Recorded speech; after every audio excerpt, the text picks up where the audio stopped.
Global skill development mission में आपका स्वागत है। के अतिरिक्त हमारे पास नेक्स्ट ऑप्शन है सेव वर्क स्पेस। मान लीजिए जिस प्रकार से फाइल हमारे पास इस वक्त बनी हुई है, मैं चाहता हूं कि इसी सेम ऑप्शंस के साथ मेरी फाइल दोबारा खुल जाए, तो मैं सेव वर्क स्पेस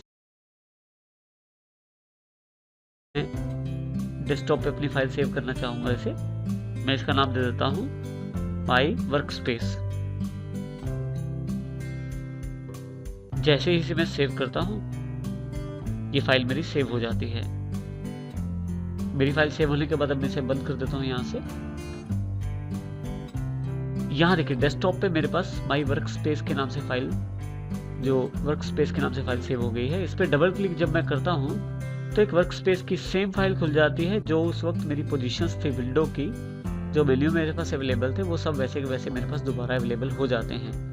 तो इस प्रकार मैं अपने एरिया को अपने अकॉर्डिंग प्रयोग कर सकता हूँ। इसके अतिरिक्त यदि आपने विंडोज में स्विच करना है, यानी कि एक विंडो के अलावा दूसरी विंडो खोलनी है, स्विच विंडो पे जाएं, कंप्लीट टू, देखिए इसने कंप्लीट 2 को सिलेक्ट कर लिया है। फिर से स्विच विंडो पे जाएं, कंप्लीट डेटा 1, फिर से कंप्लीट डेटा 1 को इसने सिलेक्ट कर लिया है। इसको हम इस प्रकार से भी देख सकते हैं। सबसे पहले हम इसे मैक्सिमाइज कर देते हैं। अब देखिए स्विच विंडो करके मैं अगर कंप्लीट 2 पे जाता हूँ तो मेरे पास जो जानकारी अवेलेबल हो जाती है वो कंप्लीट 2 की वर्कशीट की हो जाती है, कंप्लीट 2 की वर्कबुक की हो जाती है। इसी तरह से कंप्लीट डेटा 1 पे क्लिक कर देता हूँ तो मेरे पास कंप्लीट डेटा 1 का जो विंडो है, जो वर्कशीट है, मेरे पास वो अवेलेबल हो जाती है। इस तरह से आसानी से मैं विंडोज में स्विच कर सकता हूँ, एक के अलावा दूसरी विंडो खोल सकता हूँ। इस प्रकार से मैं इसका प्रयोग कर सकता हूँ। नेक्स्ट जो ग्रुप हमारे पास अवेलेबल है मैक्रोस के रूप में, उसमें हमारे पास सबसे महत्वपूर्ण कमांड है मैक्रोस। मैक्रोस का अर्थ उन कार्यों की रिकॉर्डिंग से है जिन्हें आपको बार बार करना पड़ता है, यानी कि जो कार्य आपको बार बार करने पड़ते हैं उन्हें आप रिकॉर्ड करके रख सकते हैं मैक्रोस के रूप में, और बाद में उन कार्यों को करने के बजाय आप केवल मैक्रोस को रन कर दीजिए, आपके कार्य खुद कर देगा। यानी कि एक तरह से हम ये कह सकते हैं कि मैक्रोस में कार्यों की रिकॉर्डिंग की जाती है। जो भी कार्य आप करना चाहते हैं उसकी आप रिकॉर्डिंग कर सकते हैं मैक्रोस के द्वारा। इसको हम एक उदाहरण से समझते हैं। जैसे हमारे पास एक कंपनी की जो सेल की रिपोर्ट है वो पड़ी हुई है, जनवरी 2012 की, फरवरी 2012 और मार्च 2012। अब मेरे पास, मैं चाहता हूं कि मुझे ये जानकारी मिल जाए कि दिल्ली की टोटल सेल कितनी थी जनवरी में, इस तरह से पंजाब की कितनी थी और हरियाणा की कितनी थी, जो कि स्टेट वाइज मुझे डिटेल मिल जाए। और मैं ये भी चाहता हूँ कि मुझे इसी तरह से प्रोडक्ट वाइज भी जानकारी मिल जाए कि मेरी टोटल ऑयल की सेल कितनी थी, जो कि अलग अलग स्टेट में अलग अलग है। इस तरह से टोटल शुगर की कितनी सेल थी और टोटल घी की कितनी सेल थी। इस आधार पे मैं अपने निर्णय बनाना चाहता हूँ। तो अब यहाँ ध्यान दें कि जनवरी 2012, फरवरी 2012 और मार्च 2012, इस तरह से मैंने 3 जो वर्कशीट बना रखी हैं जिसमें अपनी जानकारी उपलब्ध है। इसका अर्थ ये है कि हमें इन सब के लिए सब टोटल कमांड को प्रयोग करना पड़ेगा ताकि मुझे ये जानकारी मिल जाए। अब सब टोटल कमांड को प्रयोग करने से पहले ज़रूरी है कि मैं इसे सॉर्ट कर लूँ ताकि मेरे पास जो जानकारी है कैटेगराइज वाइज आ जाए। तो सॉर्टिंग के लिए मैं सिलेक्ट कर लेता हूँ डेटा को अपने और सॉर्ट कर लेता हूँ। इस तरह से मैं दूसरी शीट को भी सॉर्ट कर सकता हूँ और मैं अपनी तीसरी शीट को भी सॉर्ट कर लेता हूँ स्टेट वाइज। ये ज़रूरी है स्टेट वाइज करना।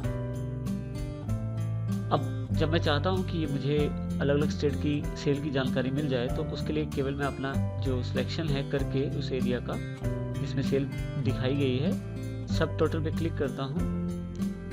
क्योंकि सब टोटल कमांड हम पहले कर चुके हैं, बिल्कुल उन्हीं आधारों पे सिर्फ ओके करता हूं मैं, और मेरे पास दिल्ली का, हरियाणा का और पंजाब का टोटल अलग अलग अवेलेबल हो जाता है ग्रैंड टोटल के साथ।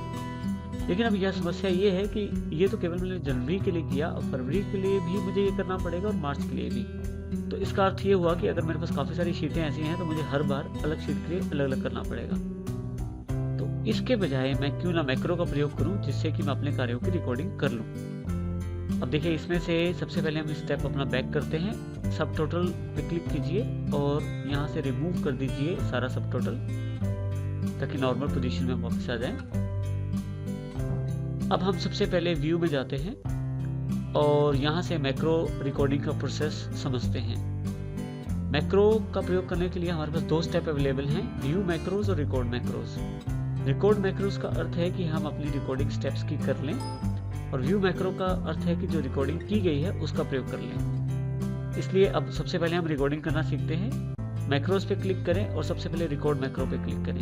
हमारे पास एक बॉक्स अवेलेबल हो जाता है। उस बॉक्स में हम लोग मैक्रो का नाम दे सकते हैं। जैसे कि मैं इसका नाम दे देता हूँ स्टेट वाइज डेटा, कुछ भी नाम दे सकते हैं आप। इसके लिए शॉर्टकट की भी दे सकते हैं और इसे मैं ओके कर देता हूँ। यहाँ से मेरी रिकॉर्डिंग ऑन हो जाती है जैसे ही मैं ओके करता हूँ। ज़रूरी है आप इसमें मैक्रोस में जो भी स्टेप्स लें वो ठीक हों। अगर कोई भी स्टेप गलत होता है तो आपका मैक्रोस काम नहीं करेगा। अब सबसे पहला स्टेप है मुझे डेटा को सॉर्ट करना, जो मैं सॉर्ट ऑलरेडी कर चुका हूँ। मैं अपने डेटा को सिलेक्ट करता हूँ, डेटा टैब पे जाता हूँ, सब टोटल पे क्लिक करता हूँ और जैसे पहले मैंने अपना डेटा सब टोटल किया था उसको क्लिक करके ओके कर देता हूँ। मेरे पास ये डेटा अवेलेबल हो जाता है। ये अलग अलग लेवल्स में है, तो इसको मैं अपने आधार पे दूसरे नंबर के लेवल पे ले लेता हूँ, जिस पे मुझे ये जानकारी मिल गई कि दिल्ली, हरियाणा और पंजाब का टोटल कितना है। ये मेरे मैक्रो ने मुझे दिखा दिया, क्योंकि मेरा जो कार्य था वो यहाँ तक पहुँचना था। मेरी रिकॉर्डिंग अब बंद हो जानी चाहिए। फिर से व्यू पे जाता हूँ, मैक्रोस पे जाता हूँ, तो जहाँ से आपने रिकॉर्ड मैक्रो किया था वहाँ पे स्टॉप रिकॉर्डिंग का बटन है। आप यहाँ क्लिक कर दीजिए। जो भी कार्य आपने किया था अब तक रिकॉर्ड हो गया होगा और जो आपने नाम दिया था स्टेट वाइज उसके आधार पे वो स्टोर हो गया हो। देखिए मेरे पास जनवरी 2012 का जो डेटा है उसका ग्रैंड टोटल सॉर्ट हो गया है। ग्रैंड टोटल मेरे पास अवेलेबल हो गया है, वो भी स्टेट वाइज आधार पे, जिसमें हर स्टेट का टोटल भी अलग दिया गया है और उन सबका इकट्ठा ग्रैंड टोटल भी दे दिया गया है। लेकिन ये जो टोटल है जनवरी 2012 का है। फरवरी 2012 में मुझे फिर से ये स्टेप्स करने पड़ेंगे, तो क्यों ना जो मैक्रो स्टोर किया है उसका प्रयोग मैं यहाँ कर लूँ। इसके लिए केवल मुझे करना ये है कि व्यू टैब पे जाना है, मैक्रोस पे, व्यू मैक्रोस पे जाना है।